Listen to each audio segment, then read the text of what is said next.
3, 2, 1. Lee, thanks so much for participating as a pilot partner, but also agreeing to speak on camera about your experience with ElectricFish.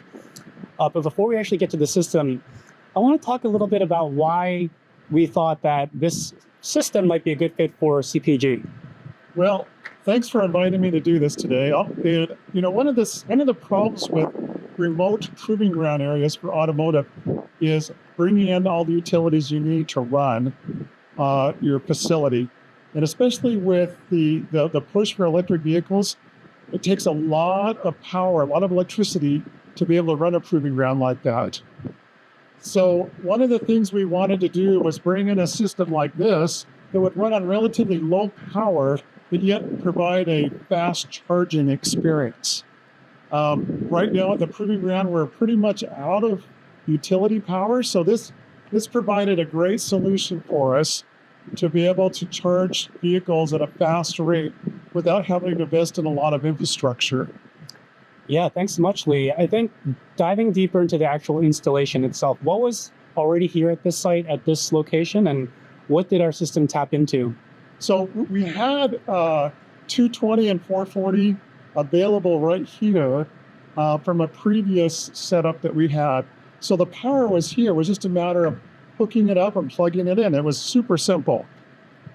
And how does that compare to maybe what you've seen with other fast chargers being installed? Yes, much, much simpler. We have other fast chargers that are up to the utility power, and that takes a lot more work and setup time to be able to wire that in properly and get it mounted and get it all set up and going. It's much longer, much more intensive. And this, it's just as simple as dropping it and hooking into an existing power grid that we already had set up. And once it was actually set up, what was the fastest charging speed you saw conducted on the vehicle? So we use this quite a bit. And the highest we saw is 280, which is very, very comparable to a typical commercial charger you might use on the road. Perhaps in some cases a little bit faster even.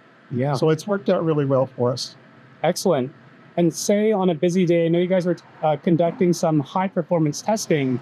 How many cycles do you think you went through in SOC wise? Yeah, just a few weeks ago, we completed a high performance test where we run at a high speed, deplete the battery, recharge when the battery's hot and it's hot outside, and then again, go high speed until we deplete the battery.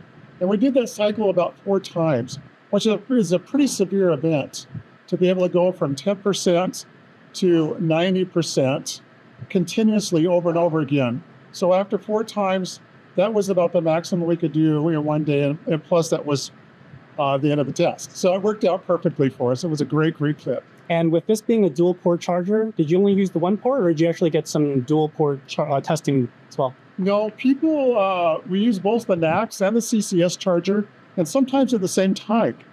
So it worked fine when we had 2 vehicles plugged in charging it at the same time.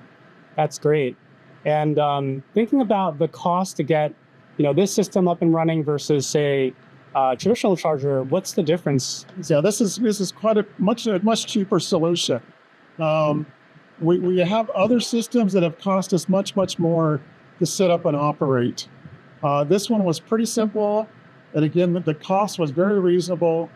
So it was a great solution especially for a remote environment in the high temperature condition. And so speaking about high temperature condition, we're here standing at 2 p.m. in the Mojave Desert. What happened when we hit those 100-degree days?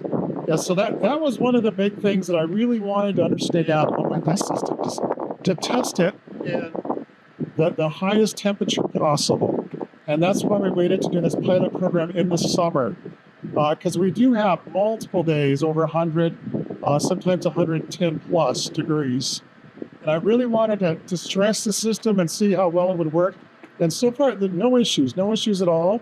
I was very pleased with that because I know how difficult it is to keep electronics going and everything working in a high temperature environment. So far, excellent.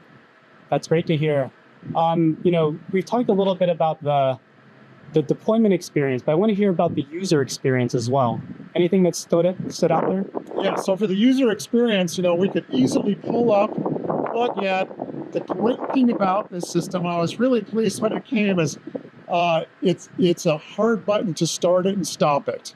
You don't find those very often anymore. It's usually a touch screen. The touch screen usually fails after it's been in the sun load for a while. But in this case, you have a touch screen to see what's going, or a screen to see what's going on, but there's no interface with that. It's only a hard button to start it, stop it. Right. I hope we'll continue with that philosophy because I think that's the right way to go. Thanks for the feedback, Lee. What would you say is the most unique aspect about the ElectricFish charger? Simplicity. Simplicity is by far the most unique. You bring it in, take it off your flatbed with a forklift, you drop it. We didn't even make a foundation for it. We just dropped it on gravel. And within a couple hours, it was hooked up to our electric grid, and then it was ready to go. I mean, you can't really do that with a standard system when you're hooked up to utility. Great. And can you just introduce yourself, your name, and a little bit about your role here at CPG? Yeah. So my name is Lee Foster. I'm the senior manager, one of the senior managers in vehicle test and development for Hyundai. And we just do a lot of testing here in the Proving Ground. I'm involved somewhat in all the facilities that go on here. So I was really excited to see this concept when it was first introduced to us by Cradle. And we're glad to have it here on this pilot program. And it was very, very successful here.